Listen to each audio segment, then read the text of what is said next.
우리가 지금 이제 6월까지 계속 절제, 인내, 재기 이 세 가지 키워드를 가지고 우리가 보고 있습니다. 지금 계속 이제 특별히 이제 이번 달은 인내에 대해서 지금 계속 이야기를 하고 있는데요. 인내는 내가 하나님을 얼마나 신뢰하느냐, 이제 거기에 대한 열매로 나타나는 게 인내입니다. 그래서 무조건 참아내자, 고생 끝에 낙이 온다, 버티자 이런 내용을 하는 게 아니라 하나님을 얼마나 내가 신뢰하고 있는지를 점검하는 점검표가 내가 지금 인내하고 있는가로 드러나는 것이죠. 또 인내를 얘기하면 항상 무엇이 같이 따라옵니까? 고난이라는 부분이 같이 따라옵니다. 성경에는 항상 그냥 편안하게 기다리라는 것이 아니라 뭔가 힘들고 내가 이해할 수 없는 그런 상황들이 벌어지고 그것을 기다리라고 이제 얘기를 하죠. 근데 그 고난 자체가 목적이 되는 것은 아닙니다. 고난은 도구입니다. 하나님께서 우리의 믿음을 세우시기 위해서 사용하시는 것이 고난이지, 너가 요 정도의 레벨의 고난을 참으면 요걸 줄게 이렇게 쓰는 게 아닌 거죠. 그리고 이 고난이라는 것은 이거 자체가 힘들기보다는 하나님을 믿지 못하는 만큼, 또 내가 주인 되어져 있는 만큼 이거 놓는 게 힘들어서 내게 더 큰 고난으로 느껴지는 겁니다. 똑같은 상황 속에서도 여호수아와 갈렙은 저들은 우리의 밥이다, 똑같은 상황을 보고서도 그것은 고난으로 느껴지지 않았지만 다른 열 정탐꾼에게 있어서는 그것이 두려움이었고 환난이었고 절망이었죠. 마찬가지입니다. 우리에게 하나님께서 고난을 주시기도 하지만 대부분의 경우는 고난 아닌 경우가 더 많습니다. 내가 하나님이 믿어지지 않아서 이게 고난 같이 느껴질 뿐입니다. 하나님이 광야를 걸어가는 이스라엘 백성들에게도 말씀하시죠. 내가 너와 함께 있어. 애굽에서 친히 인도하여 낸 내가 여호와야. 내가 아브라함의 하나님이야, 이삭의 하나님이야, 야곱의 하나님이야. 그게 어떤 의미인지를 알면 이건 고난이 아닙니다. 광야 걸어가는 그 모든 순간이 하나님이 나와 함께 하심을 체험할 수 있는, 굉장히 어떻게 보면 하나님의 사랑을 체험하는 체험의 장이 광야일 텐데, 그걸 신뢰하지 못하면 광야 모든 순간은 불평과 원망의 시간들이 될 겁니다. 그래서 고난이라는 개념을 힘든 것을 버텨내야 하나님이 복을 주신다 이렇게 생각하지 마시고, 이것은 내가 넘어야 될, 내 안에 하나님 믿지 못하는 것을 드러내는 하나의 수단에 불과한 겁니다. 그리고 인내는 기다림의 시간인데, 그 기다림의 시간을 그냥 오늘 내용과도 연관이 있지만 가만히 앉아서 기다리라는 말이 아니라 그 기다림의 시간을 통하여서 내가 드러납니다. 나의 하나님 믿지 못하는 것들이 드러납니다. 근데 우리는 그런 부분보다는 하나님 언제 이 상황 바꿔줄 거예요? 언제 이 문제가 해결될 거를 이야기하지, 그 기다림의 시간을 통하여서 하나님은 나를 드러낸다라는 사실을 우린 잊을 때가 많습니다. 그리고 나의 연약한 부분이 드러나는 것이 우린 불편합니다. 그래서 나의 그 연약함을 내 스스로 돌아보기보다는 남 얘기하는 것에 급급하죠. 언제나 남 얘기하는 것은 재밌습니다. 내 집구석, 우리 자녀 이런 거 얘기하는 것보다는 우리나라가 어떻고, 우리나라 교육이 어떻고, 옆집 아줌마는 어떻고, 저 엄마는 어떻고, 그렇게 남 얘기하는 것은 재밌습니다. 또 일종의 내가 저 사람의 나쁜 점을 이야기하면서 내가 저 사람보다 우월하다고 느껴지는 그런 카타르시스를 줄 수도 있습니다. 그런데 거기서는 아무런 발전이 없습니다. 우리가 신앙생활 또한도 그렇게 하고 있는지 모르겠습니다. 남 얘기하지 말고 나를 돌아보자는 겁니다. 내가 생명 살린답시고 열심히 돌아다니는 거 좋습니다만은 정작 그거 하느라 내가 지금 자라나야 되고 내가 지금 회복돼야 될 것을 전혀 보지 못한다면 그것은 어찌 보면 또 다른 현실 도피, 이게 되는 겁니다. 그리고 그 기다림의 시간은 내가 드러나는 시간이기도 하지만 또 동시에 하나님에 대해서 배우는 시간입니다. 하나님이 어떤 분이시지? 그리고 이 기다림의 시간을 통하여서 하나님은 우리의 믿음에 깊이를 더해 가십니다. 우리의 믿음은 깊어지는 겁니다. 우리는 그냥 막 넓고 얕게 뭔가를 가져가려고 하는데 하나님은 이 믿음의 깊이를 더해 가십니다. 이게 우리가 지난 시간에 나눴던 내용입니다. 그럼 오늘의 내용은요, 적극적인 인내입니다. 왜냐, 인내하면 그냥 아무것도 안 하고 그냥 폭풍이 지나가길 기다리거나, 또 억울하고 힘든 그런 상황들을 내가 악 소리 지르고 이 악물고 참아내면 언젠간 이 또한 지나가리, 이렇게 생각하는 경우가 많습니다. 그런데 성경 속에서 인내를 말할 때는 그렇게 얘기하지 않더라고요. 때론 가만히 기다리라, 그런 장면도 있긴 하지만 대부분은 지금 이 적극적인 인내를 이야기하고 있습니다. 이 적극적인 인내를 좀 쉽게 설명하자면, 나비가 이제 봄이 되니까 나비가 조금씩 보이더라고요. 이제 여름 날씨긴 한데, 근데 나비는 처음부터 나비로 태어나는 게 아니죠. 애벌레라는 과정을 거치죠. 그러니까 애벌레가 어느 날은 저 나무 위를 올라가다가, 내가 나비만 됐어도 내가 진짜 이 고생은 안 할 텐데, 내가 왜 여기로 올라가야 되지? 그리고 나비는 되게 민첩하게 막 날아다니잖아요. 근데 애벌레는 어떻습니까? 주름을 폈다 줄였다 폈다 줄여 꼬불꼬불 하면서 천천히 올라가죠. 그럼 내가 나비가 될 때까지 그 자리에서 기다리고 있으면 됩니까? 그래, 나 언젠가 나비 될 테니까 가만히 여기 있자. 내가 나비만 되면 좀 쉽게 올라갈 수 있으니까 나 기다릴게. 애벌레는요, 거기서 가만히 앉아서 기다리고 있지 않습니다. 애벌레는 뭐 합니까? 열심히 잎사귀를 갉아 먹습니다. 나비가 되기 위하여서 오늘 내가 꿈틀거리면서 올라가야 될 나무들을 오르고요, 내가 먹어야 될 이파리를 열심히 갉아 먹습니다. 우리가 어찌 보면 우리의 신앙생활이, 내가 나비만 됐어도 내 저기 오를 텐데, 우린 그러고 있는지도 모릅니다. 지금 성경을 가만히 보세요. 인내했을 때 가만히 앉아서 기다리는 모습이었습니까? 광야를 걸어간 이스라엘 백성들, 가만히 앉아서 기다리는 게 아닙니다. 오늘 내가 걸어가야 될 한 걸음을 걸어가는 겁니다. 다니엘도 볼까요? 지금 왕 외에 다른 신의 절하면 사자굴에 집어넣는다는 그 조서에 왕의 도장이 찍힌 걸 알았습니다. 그래, 이 문제가 해결되길 기다리자. 아닙니다. 어떻게 기다렸습니까? 전에 하던 대로 하루에 3번씩 창문을 열고 기도했습니다. 다윗도 볼까요? 다윗 어렸을 때 사무엘 선지자가 와서 머리에 기름을 부었습니다. 이건 굉장한 사건입니다. 머리에 기름을 부었다. 이 사람이 이 나라의 왕이 될 사람이다라고 공표하고 간 겁니다. 그럼 이제 다니엘은 어떤 마음이겠습니까? 안 그래도 집에서 형들한테 개무시 당했는데, 아빠한테 개무시 당했는데, 아빠가 가서 양초하면 치겠습니까? 아빠, 나 왕 될 사람이야. 나 이런 거 하면 안 돼. 이렇게 되겠죠. 근데 사무엘이 다윗 머리에 기름을 붓고 그 다음날 바로 왕이 됐습니까? 아닙니다. 꽤 많은 시간들이 흘렀어요.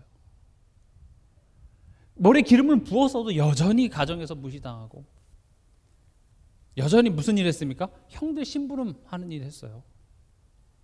그리고 심지어 형들은 그 다니엘, 앞으로 차게 왕 될 사람인 걸 알면서도 무시했다니까요. 근데 그런 현실 속에 다윗은 뭐 했습니까? 양쳤어요. 양치면서 하나님을 찬양하고 시편을 쓰고, 그리고 뭐 다윗은 몰랐겠지만 그 하루하루 시간이 결국 나중에 그 골리앗을 무너뜨리기 위한 준비의 시간들이 됐던 것이죠. 무엇을 말씀드리고 싶냐? 인내는 단순히 가만히 아무것도 안 하고 기다리는 것이 아니라 적극적인 인내입니다. 여기에 대해서 한번 생각해 보려고 합니다. 기다린다? 하나님이 우리의 가정을 회복하고 우리 가정의 경제를 회복하기를 그냥 가만히 아무것도 앉아서 기다린다? 그것은 인내가 아닙니다. 나는 무엇을 기다리고 있나? 이 질문을 해봐야 됩니다. 기다림보다 무엇을 기다리냐가 중요하겠죠. 뭘 기다리십니까? 대부분 우리는 이런 문제와 어려움과 이런 상황들이 빨리 끝나고 빨리 지나가길 우리는 기다리고 있습니다. 그래, 기다리다 보면 이 문제는 해결될 거야. 다 잘 될 거야. 하나님이 합력해서 선을 이룬다 그랬어. 이 문제 또한 어찌어찌해서 하나님이 결국은 다 잘 되게 할 거야. 이건 그냥 세상에서 말하는 긍정적인 마인드입니다. 꼭 하나님 믿지 않더라도 얼마든지 얘기할 수 있는 고생 끝에 낙이 온다 이겁니다. 근데 성경은 지금 그런 인내를 얘기하는 게 아닙니다. 여러분들이 그냥 희망적으로 다 잘 될 거야, 그 메시지를 주는 것이 아닙니다. 그러니까 나의 시선은, 나는 지금 이 문제에게 내 시선이 가 있지만 하나님의 시선은 누구에게 있다고요? 나에게 있습니다. 애초에 문제를 통해서 지금 하나님 내게 전달하고자 하는 메시지가 있습니다. 하나님이 지금 이 문제가 터졌고 하나님이 너가 나한테 어떻게 하는지 보자 하고 하나님이 그 문제를 해결해 주는 그런 차원이 아니라 애초에 이 모든 것이 하나님의 통치 속에서 허락된 상황이라고요. 여기서 우리가 오해하면 안 되는 게, 하나님이 허락하셨다라는 개념을 내가 이상한 선택을 한 것도 하나님이 허락한 거야 이렇게 생각하면 안 됩니다. 그건 내가 바보 같은 선택을 한 거예요. 내가 선택한 겁니다. 그런데 그 내가 바보 같은 선택을 해서 발생되어지는 안 좋은 결과들을 하나님이 막아주실 수도 있겠죠. 그렇죠? 그런데 하나님은 그것들을 오롯이 내가 다 견디게 해서 그것으로 말미암아 나로 하여금 내가 바보 같은 선택을 했구나를 깨닫게 하는 거예요. 무슨 말인지 이해가 되십니까? 내가 지금 이렇게 공부하기 싫은 것, 이것도 하나님이 허락하신 거야. 이거 말이 안 되는 이야기인 거예요. 그건 내가 하나님의 음성을 듣지 않고 내 멋대로 내가 죄의 종 노릇한 것이죠. 그러나 그 선택조차도 하나님은 내게 유익한 것으로 바꿔내실 수 있다는 겁니다. 여기서 내게 유익한 것은 내가 어리석은 선택한 것을 나에게 힘들지 않게 바꿔주는 것이 아니라 그것을 통해서 나로 하여금 깨닫게 하는 것이죠. 제가 지금 학생을 자꾸 예를 듭니다. 이해하기 쉽게 하기 위해서. 내일 시험인데 내가 공부를 하기 싫은 것도 하나님의 주권 속에 일어나는 거야 하면서 공부를 하지 않아요. 그리고 그 다음날 하나님 왜 시험 점수가 좋지 않습니까? 라고 이야기하는 것은 여러분이 딱 들어도 이건 뭔가 틀렸다고 이해가 되시죠? 그걸 내 삶 속에 똑같이 한번 적용해 보세요. 내가 선택하고 내가 뭔가 한 건데 모든 것이 하나님의 주권 안에 있다. 이거 한마디로 퉁치면 안 된다니까요. 그리고 그냥 이게 다 좋게 될 거다. 그런 일은 없을 겁니다. 분명 내가 잘못된 선택을 하면 여기서 유익한 것은 내가 잘못된 선택을 했구나라는 것을 깨닫는 게 내게 유익하고, 하나님은 그것을 깨달을 때까지 기다리신다는 겁니다. 내가 하나님께 돌이켜야 되겠구나. 요거 깨닫는 순간 하나님께서는 그 문제를 축복으로 바꾸십니다. 그래서 나는 문제가 해결되길 기다리지만 하나님은 내가 하나님께로 전환하게, 하나님께로 내가 돌이키기를 기다린다는 겁니다. 이게 포인트입니다. 우리가 잘 아는, 오늘 지금 본문이 2개인데 첫 번째 본문은 사도행전이었죠. 지금 사도행전 1장 3절에서 6절을 보면은요, 3절에 예수님께서 부활하시고 40일 동안 하나님 나라에 대하여서 이야기를 했습니다. 그리고 뭘 기다리라고 했습니까? 4절에 내게서 들은 바 아버지께서 약속하신 것을 기다리라. 약속하신 게 뭐죠? 5절에 성령 세례입니다. 다시 말하면 지금 예수님은 하나님의 나라가 너희 안에 임하고 하나님의 온전한 통치가 너의 삶을 통치하는 것을 기다리라고 이야기를 합니다. 그게 하나님 나라죠. 그런데 6절에 보면 이스라엘 백성들은 뭐라고 얘기해요? 이스라엘 백성이 아니죠. 제자들은 뭐라고 이야기합니까? 이스라엘 나라를 회복하심이 이때니까.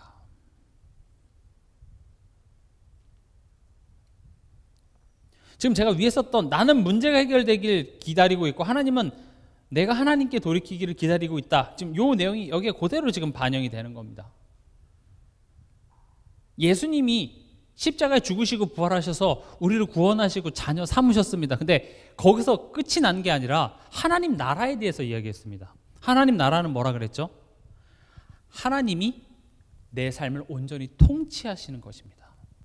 하나님이 내 삶을 온전히 통치한다는 것은 내가 하나님을 알고 그 하나님의 말씀을 기쁘게 순종할 수 있는 것, 마치 어린 양이 선한 목자의 음성을 알고 그 목자의 음성을 기쁘게 따라가는 이 관계 회복이 하나님의 온전한 나라가 내 안에 임하게 되는 겁니다.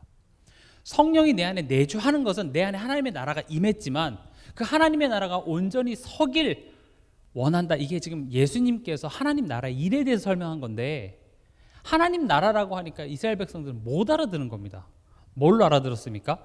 우리 이스라엘 나라가 회복되어지는 것을 하나님의 나라라고 이야기를 했죠. 마치 하나님이 여러분에게 하나님의 나라가, 하나님의 온전한 통치가 여러분들의 삶에 회복되길 원합니다 했을 때 우리는 그래서 내 자녀 언제 될 건데요? 그래서 이 경제 문제 언제 해결될 건데요? 이렇게 얘기하는 거랑 똑같습니다. 그래서 예수님이 어이구 이것들아 하면서 하나님의 나라에 대해서 설명한 게 8절입니다. 오직 성령이 너에게 임하시면 너희가 권능을 받고 예루살렘, 유대, 사마리아 땅끝까지 이르러 내 증인이 되리라. 야, 하나님의 나라라는 것은, 지금 이스라엘 나라 회복되는 것은 그건 너희 알 바 아니야. 그건 하나님이 알아서 하실 거야. 그런데 하나님의 나라라는 것은 오직 성령이 너에게 임하시면 너희가 증인이 된대요. 근데 그 사이에 뭐가 들어가 있습니까? 권능을 받고 예루살렘, 유대, 사마리아 땅끝까지. 우리가 지금까지는 사도행전 1장 8절을 그래 내가 복음을 받으면 내 가정, 지역, 우리 나라, 전 세계 이렇게 나로부터 이렇게 시작되어지는 성령의 역사만 생각했죠. 그것도 맞습니다만은 진짜 성경이 강조하는 부분은요, 내 안으로 들어가는 성령의 역사입니다. 제가 나무 비유했었죠. 나무가 자랄 때 나무는 위로만 자라는 것이 아니라 뿌리가 자라면서 동시에 위로 자랍니다. 아래로 뿌리가 자란 만큼 위로 솟게 되어 있습니다. 뿌리가 자라지 않으면 위로 솟는 만큼 손해가 되는 겁니다. 우리가 전도합시다 뭐 좋습니다만은 이 성령의 역사, 사도행전을 가만히 보면 얘네들이 막 전 세계로 향해서 선교 전도하는 이야기인 것 같지만 가만히 보면 우리 안에 하나님을 온전히 신뢰하지 못하는 내 안에 불편한 지점을 성령이 계속 건드리고 깨트리는 그런 일이 계속 반복됩니다. 우리가 잘 아는 베드로도 마가 다락방에서 성령 충만 받고 안진뱅이도 일으키고 역사는 일으켰으나 걸리는 게 뭐가 있었어요? 이방인들에 대한 선민사상이었습니다. 이것만큼은 안 건드렸으면 좋겠는 거예요. 나름 남아있는 그 율법에 대한 부분들이 넘어가지 않는다라는 거죠. 그래서 성령은 딱 그 불편한 지점을 건드립니다. 피장 시몬의 집에서 부정한 음식 보따리에서 내려오는 거 그거 먹으라는데 먹었습니까? 안 먹었습니까? 안 먹습니다. 예수님의 그 제자들이 예루살렘 교회에서 어떻게 이방인과 같이 식사를 했으며 어떻게 할례를 받지 않느냐, 그거 가지고 토론하고 싸웁니다. 지금 성령 충만 받기 전입니까? 아닙니다. 성령 임하셨고 예수님의 십자가의 죽음도 받고 부활도 받고 안지매기도 일어나고 현장 역사는 일어나는데 어디에 딱 걸려요? 내 안에. 그래서 가만히 보면 사도행전은 그 각각 개인 안에 성령이 임하셔서 내 안에 하나님 여기까지만 들어오세요 했던 그 틀들을 하나씩 하나씩 하나님은 깨나가시고 이게 깨진 만큼 내 삶을 통하여서 또 다른 사람들에게 복음이 전파되더라는 거죠. 마치 딱 나무가 자라는 것과 똑같습니다. 성령의 권능으로 내 안에 말씀이 찔림이 있고 그 말씀이 내 안에 그 절대 놓지 못했던 나의 자존심, 나의 기준을 깨어내는 만큼 내 삶 속에서 이 성령의 열매가 나타나더라는 것이죠.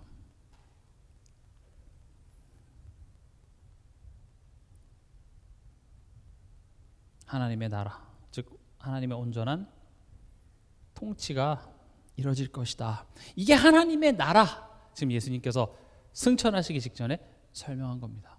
그래서 우리는 사도행전 1장 8절을 보면서 전도 선교만 이야기할 것이 아니라 우리 개개인 한 사람 한 사람이 복음 안에서 더욱더 깊이 뿌려내지는 이 두 가지가 동시에 강조되어져야 건강한 신앙생활의 모습이 되는 겁니다.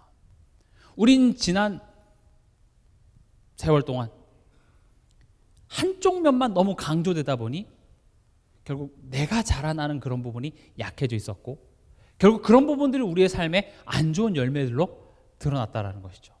누굴 비판하자는 것이 아니라 그런 잘못된 점들이 드러났으면 우리는 어떻게 해야 됩니까? 그러지 말아야지. 그래서 이 부분을 강조하는 겁니다. 이 말은 전도 선교가 필요 없다, 덜 중요하다를 얘기하는 것이 아니라 내 안에 복음이 깊이 뿌리 내린 만큼 열매로서 전도 선교가 내 삶 속에 나타나줘야 된다는 것이죠. 제가 조만간 우리 신앙생활에 있어서 이렇게 균형을 이루어야 될 부분들을 정리해서 이야기를 하려고 합니다. 신앙에 있어서 하나님의 은혜도 강조되지만 성도로서의 책임 있는 신앙도 성경은 강조하고 있습니다. 성경에서 율법주의를 지향하기도 하지만 또 동시에 율법 폐기론주의에 대해서도 지향하기도 합니다.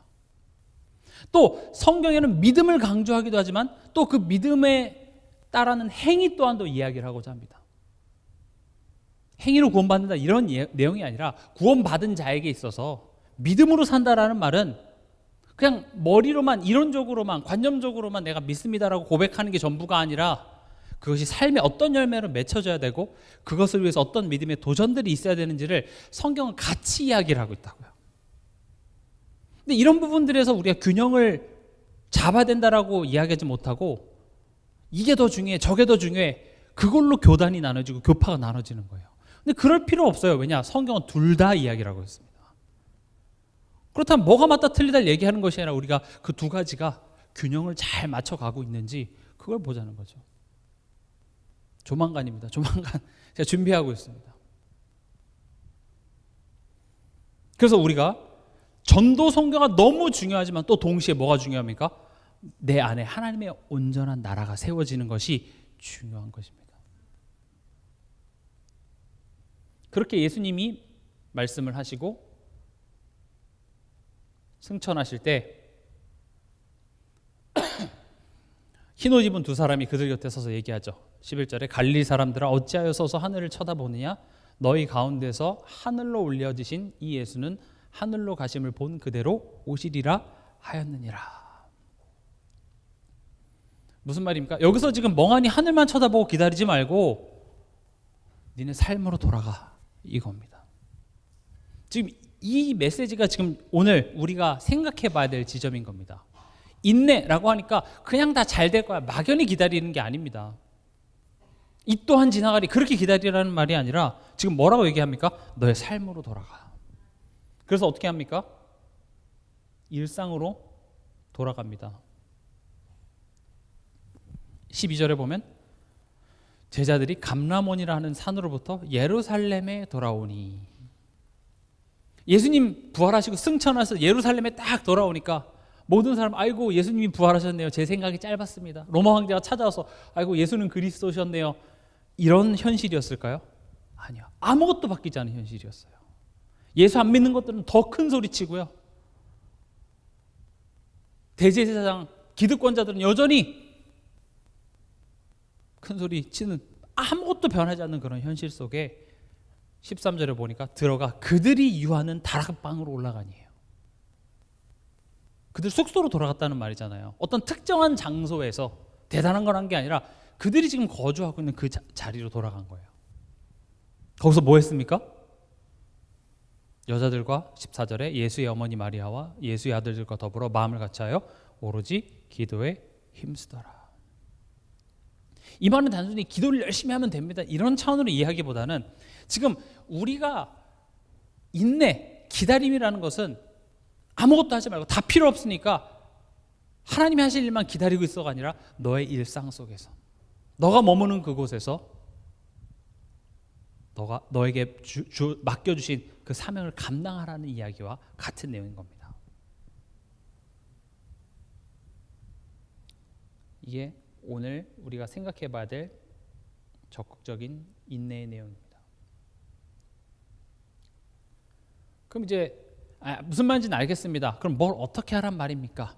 이 부분에 대하여서 이 한 단어로 이야기하고 싶습니다. 청지기 신앙. 오늘 두 번째 본문이죠. 누가복음 19장 11절에서 28절. 청지기가 뭡니까? 청지기. 청지기 많이 들어봤지만 청지기라는 단어가 우리는 좀 생각해 볼 필요가 있습니다. 한자로 청은 관청 뭐 이런 겁니다. 문지기 할 때 그 지기가 지기고, 그래서 그 관청을 맡아서 관리하는 사람. 그러니까 옛날에 대저택이나 그런 가문에서 주인을 대신해서 집안의 모든 재산이나 일을 맡아 관리하는 사람. 영어로는요, 스튜어드입니다. 그래서 스튜어디스가 여기 이 단어에서 나온 겁니다. 포인트는 뭐냐? 청지기는요, 소유권과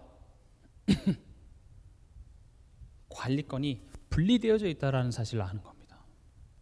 청지기는 집안의 모든 것을 마음대로 움직일 수 있는 큰 권한은 가졌지만 그것의 진짜 주인은 누굽니까? 내가 아닙니다.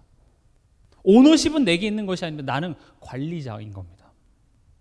진짜 주인의 뜻에 맞게 잘 관리했다가 주인이 돌아왔을 때 내가 주인의 의도대로, 주인의 뜻대로 이것을 이렇게 잘 관리했습니다, 보고하는 그런 역할을 하는 거죠. 그래서 보통 법인이라든지 주식에 상장한 그런 회사에는 사장 이렇게 얘기하지 않고 대표라고 얘기합니다. 내가 이 회사, 이 법인의 관리자로서 대표하는 거예요. 그리고 실제 주인인 그 주주들에게 내가 이 회사를 이렇게 관리했고 이번에 실적은 일만큼 났고 이걸 이렇게 할 겁니다 라고 보고해야 될 의무가 있습니다. 그래서 CEO라고 하죠.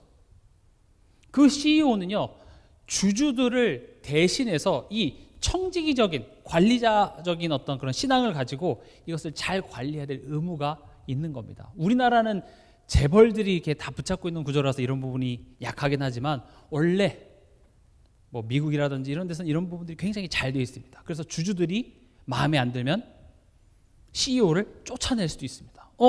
너 회사의 주인이 우리를 위해서 운영 안 하네. 그래서 잘라. 이렇게 되는 거죠. 어쨌든 간에 청직이라는 말은 나에게 소유권이 있는 것이 아니라 나는 관리하는 관리자라는 사실을 아는 것. 우리가 지금 하나님의 나라, 즉 하나님의 온전한 통치를 이야기를 하고 있는데, 하나님의 온전한 통치는 하나님 지금 이 시간 나를 온전히 통치해 주시옵소서 이 기도 한 문장으로 온전한 통치가 이루어지는 게 아니라 이 모든 것의 주인이 내가 아니라 하나님이라고 인정하는 거기에서부터 온전한 통치가 이루어진다는 거죠. 내 거라고 생각하니까 내 마음대로 하는 거예요. 내 시간, 내 몸, 내 돈, 내 삶, 내 자녀 내 거잖아요. 하나님 온전히 통치해 주시옵소서 하지만 내 거잖아요. 내가 하나님께 조금 내 시간을 내어드리고 내가 하나님께 조금 나의 어떤 10% 이렇게 조금 드리는 그런 개념으로 생각하니까 뭐 말은 하나님의 통치라고 하지만 실제로 내가 관리하는 것에서 하나님께 조금 이렇게 드리는 개념인데 성경은 그렇게 얘기하고 있지 않습니다. 이게 훈련이 돼야 돼요. 정말 내 안에 하나님의 나라가 온전히 이루어지길 원합니까? 그럼 어디서부터 시작돼야 돼요? 이 모든 것의 주인은 누구예요? 하나님이십니다. 우리의 삶은 이거 배우는 시간입니다. 네가 아무리 해봤자 너의 삶의 주인은 하나님이야. 네가 죽어라 돈 벌고 내가 하려고 해봐도 결국 하나님이 축복해 줘야 되는 거 아니냐? 이거 깨닫게 하잖아요. 그런데도 우리는 여전히 내 삶은 내 거고 내 시간이고. 그러니까 제가 그 유튜브에서 한 영상을 봤는데 아파트 경매를 하고 이제 낙찰을 받았어요. 그래서 이제 이제 내 아파트 소유권이 됐으니까 그 아파트에 갔는데 예전에 이제 저당이 잡혀서 그랬는지 어쨌든 그 주인이 안 나가고 거기 계속 있는 거예요. 그러니까 이거 제가 이제 법적으로 제가 여기 제 소유가 됐습니다. 아니래. 안 나가. 경찰을 불러도 그 짐 싸갖고 아파트 그 1층 로비에서 기다리고 앉아 있어. 그러니까 여기 있으면 안 됩니다. 여기 누구나 드나들 수 있는 로비인데 내가 여기 못 있어? 여기서 나가세요. 그러니까 그 아파트 상가에 가서 또 기다리고 있고, 그 다음날 보니까 그 열쇠 그 문 따는 사람 불러갖고 또 집에 들어가 있어. 법적으로 그 사람 소유예요? 아니에요. 경매를 해서 그 소유가 이미 넘어갔어요. 내 게 아니라니까요. 내 게 아닌데 그걸 내 거라고 착각해서 거기서 소유권을 행사하고 있으면 어때요? 그거 법적 처분을 받게 되는 것이죠. 우리가 어쩌면 내 자녀에 대해서, 내 삶에 대하여서 내가 소유권이 없음에도 불구하고 내 것처럼 지금 행동하고 있는 건 아닌지 돌아보시기 바랍니다. 내 마음대로 하지 마세요. 그래서 그런 측면에서 우리 몸도 잘 관리하는 것이 좋은 신앙입니다. 내 몸뚱아리니까 아닙니다. 너희가 하나님의 성전인 것과. 운동하시기 바랍니다. 좋은 거 드시기 바랍니다. 저는 그래서 신앙과 삶은 절대 분리되지 않습니다. 믿음 좋으면 내 몸이 어떻게 되든 내 가정이 어떻게 되든 상관없이 내가 주를 위해 갑니다. 그거 꼭 좋은 신앙 아니라고 저는 생각합니다. 물론 특수한 케이스들이 있습니다.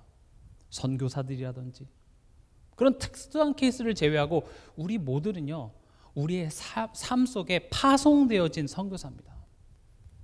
여러분들의 건강을 해쳐가며 여러분들의 가정을 파탄내가며 여러분들의 자녀 교육하는 걸 소홀히 하면서 뭔가 주를 위해 산다? 그건 주를 위해 사는 것이 아닙니다.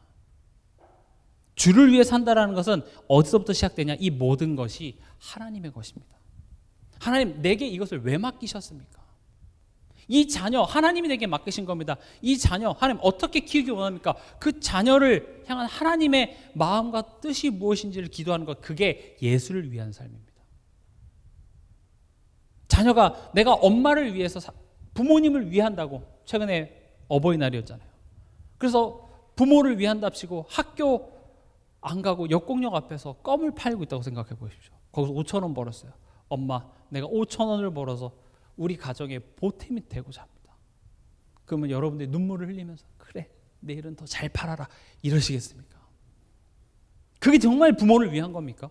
아니죠. 부모가 원하는 건 뭡니까? 학교가, 내가 지금 너가 5,000원을 버는 그 노동력이 내가 필요한 것 같아? 네가 잘 되는 게 나의 기쁨이야. 하나님도 우리를 일꾼으로 부른 것이 아니라 자녀로 부르셨습니다. 여러분들이 하나님 안에서 평안하고 하나님 안에서 기뻐하고 감사하고, 사실 그게 다입니다. 그거 하나님과 마음이 통할 때 그 하나님의 눈물을 가지고 내가 삶 속에서 일꾼의 역할도 할 수 있게 되는 것이죠. 나중에 내가 성인이 되고 내가 좋은 직장 가서 거기서 내가 월급 받아서 부모님 옷도 사드리고 할 수 있는 것이지, 네가 아직 어린 신앙인데 내가 부모를 위해서 뭘 하겠다고 다 팽겨치고 쿠팡 다니고 이러면 되겠습니까? 예수를 위해 산다라는 것은 그렇게 극단적인 이야기가 절대 아닙니다. 오늘 두 번째 본문이었죠. 누가복음 19장 11절에서 28절. 이 내용은요, 마태복음 25장 달란트 비유와 되게 유사한 비유입니다. 한번 보시면요, 시간이 없기 때문에 다 읽지는 않겠습니다만은 11절에 이제 제자들과 이야기하시면서 그들이 이 말씀을 듣고 있을 때에 비유를 더하여 말씀하시니 이는 자기가 예루살렘에 가까이 오셨고 그들은 하나님의 나라가 당장에 나타날 줄로 생각함이더라, 이렇게 되어 있습니다. 그러니까 제자들이 예수님이 지금 예루살렘에 지금 가까이 와 계시니, 그래, 예수님이 지금 예루살렘에 가서 이거 다 뒤집으려고 하시는구나, 지금 이 이스라엘 문제 회복하고자 하는구나, 로마 정권 무너뜨리고 이스라엘 나라를 하나님의 나라로 만들고자 하는구나, 이렇게 생각하니까 지금 예수님께서 하나님의 나라에 대해서 설명하기 위해서 비유를 드신 겁니다. 그게 달란트 비유와 되게 비슷한데 여기 한 귀인이 등장합니다. 여기서 귀인은 예수 그리스도입니다. 이 귀인이 왕위를 받기 위해서 먼 나라로 갑니다. 가기 전에 10 종들에게 은하 10 문화를 줍니다. 그러니까 한 문화씩 줬겠죠. 그리고 가면서 그 문화를 가지고 장사를 하라고 이야기하고 왕으로서 돌아와서 결산을 하는 이제 그 장면입니다. 여기서 우리가 알 수 있는 내용이 뭡니까? 주인의 소유를 맡겼다는 겁니다. 내 은화가 아닙니다. 주인의 소유를 맡긴 겁니다. 이 내용은 마치 예수님께서 우리와 함께 하시고 승천하셨다가 다시 재림하는 그것을 상징하는데 갈 때 주인의 소유를 맡긴 겁니다. 그럼 우리에게 맡기신 주인의 소유는 뭡니까? 삶입니다. 나에게 삶을 맡기셨습니다. 내가 그냥 태어나고 숨 쉬고 그냥 살아내야 되니까 돈 벌기 위해서 내 노후를 위해서 살아가는 게 아니라 나의 삶은 하나님께서 맡기신 하나님의 소유입니다. 그렇기 때문에 하나님이 가져와 하면 우린 오늘 저녁이라도 하나님 부르시면 가야 합니다. 아무리 오래 살려고 뭐 저속노화하고 영양제 먹고 그렇게 운동을 열심히 해도 하나님이 부르시면 가야 되는 겁니다.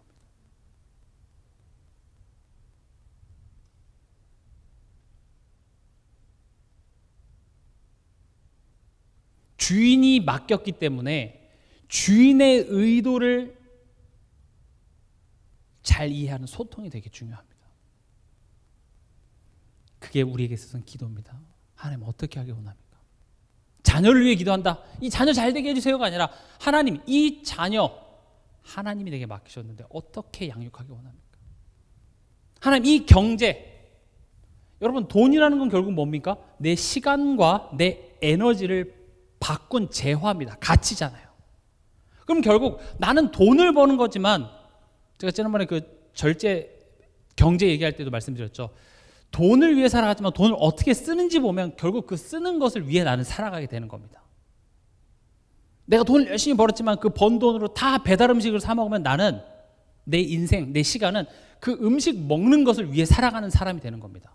그래서 내가 어디에 지출하는지를 보면 나는 무엇을 위해 살아가는지가 그 지출 내역서에 있다라는 거죠. 근데 지금 내 삶을 하나님 무엇을 위해 살아가길 원합니까? 여기서 기도하는 거예요. 경제의 축복이라는 것은 하나님 내가 돈 주시면 이렇게 하겠습니다. 이런 어떤 이면의 이면계약 이런 말이 사실 옳은 내용은 아닙니다. 진짜로 뭡니까? 하나님이 주신 것 어떻게 사용하길 원합니까? 무엇을 위해 쓰기를 원합니까? 결국 한 문화를 가지고 열 문화 장사해서 만들어낸 그 종에게 더 줍니다. 주인은 그 한 문화를 뺏어다가 이 열 문화에게 주시는 것이죠. 이게 경제의 축복입니다. 주인의 의도를 알아차릴 때. 돌아올 때까지 장사라고 합니다. 이것은 막연하게 기다리라는 것이 아니라 종들에게 주어진 소명이죠. 주인은 언제 돌아온다는 기약은 없으나 반드시 돌아올 겁니다. 그러나 지금 당장은 그 주인이 부재합니다.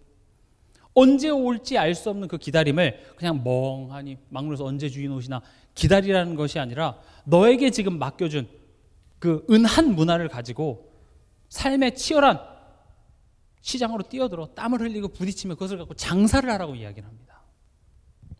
그런데 한 문화 받은 종은 어떻게 했죠?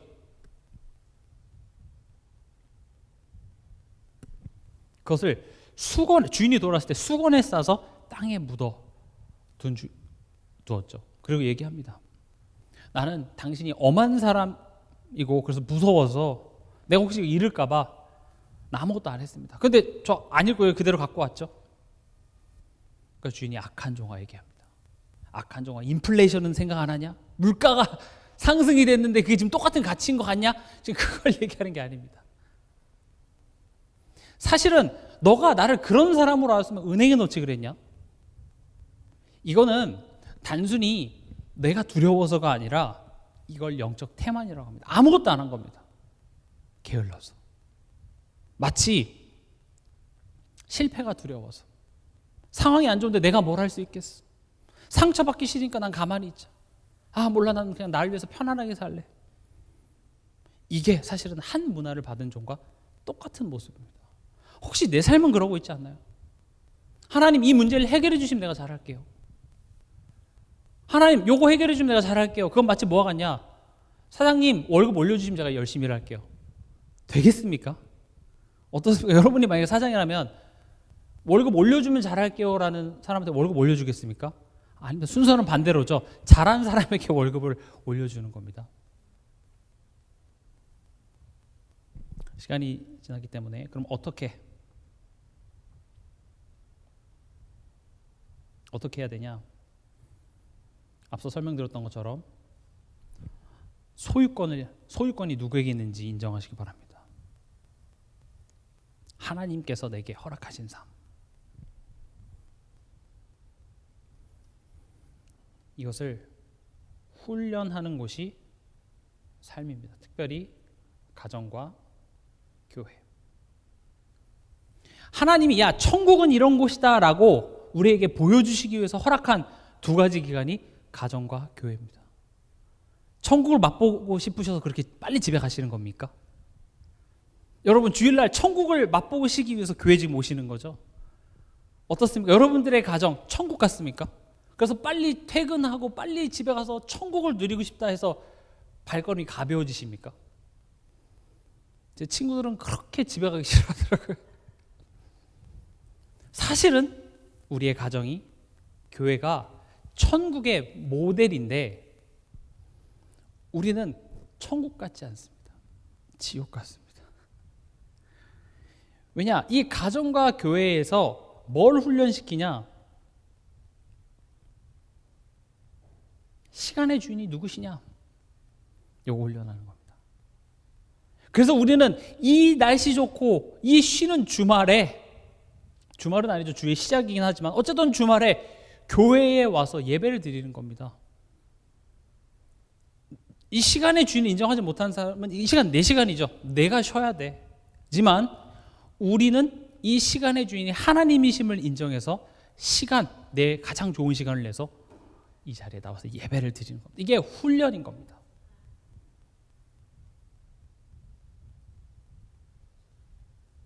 인간관계, 가정 안에서 에베소서에도 얘기하고 있죠. 남편들아, 아내들아, 종, 주인, 부모, 자녀 모든 관계를 이야기하면서 결국 하나님과 관계를 돌아보게 하는 거울로서 우리에게 말씀하십니다. 지금 누군가 인간관계에 문제가 좀 있으십니까? 하나님과의 관계를 점검하시기 바랍니다. 물질입니다. 내가 개고생해서 번 돈이니까 그거 드리는 게 너무 아깝죠. 그러나 이 모든 것이 하나님이 내게 맡기신 것이다. 요거 훈련하는 것이 교회인 겁니다.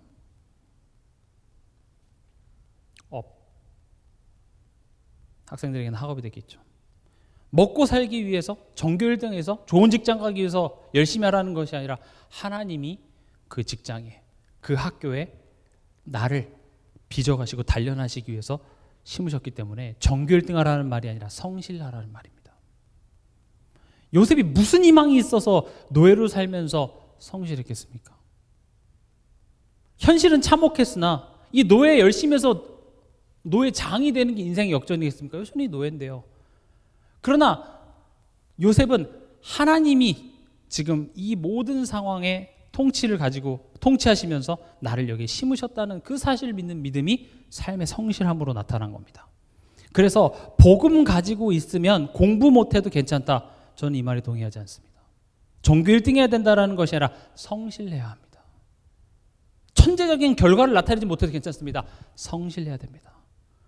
그 말은 무슨 말이에요? 개근상 받으라는 소리입니다. 내게 맡겨주신 것 잘하진 못하더라도 성실하시기 바랍니다.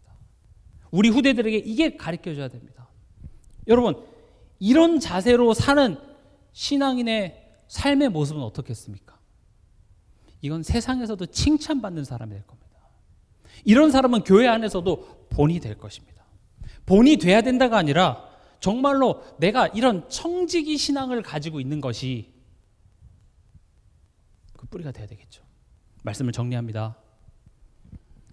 우리에게 있어서 기다림은 가만히 아무것도 안 하는 기다림이 아니라 적극적인 인내.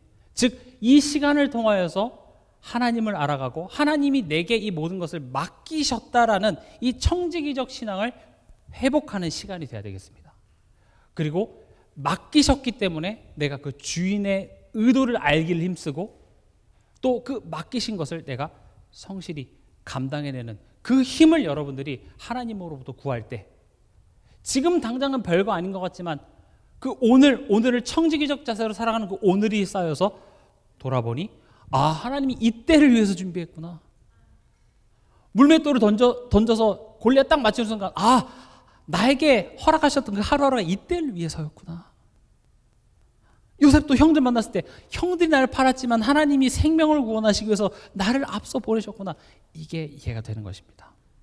이번 한 주간도 이 내용을 기억하며 승리하는 한 주간 되시길 주님의 이름으로 축원합니다.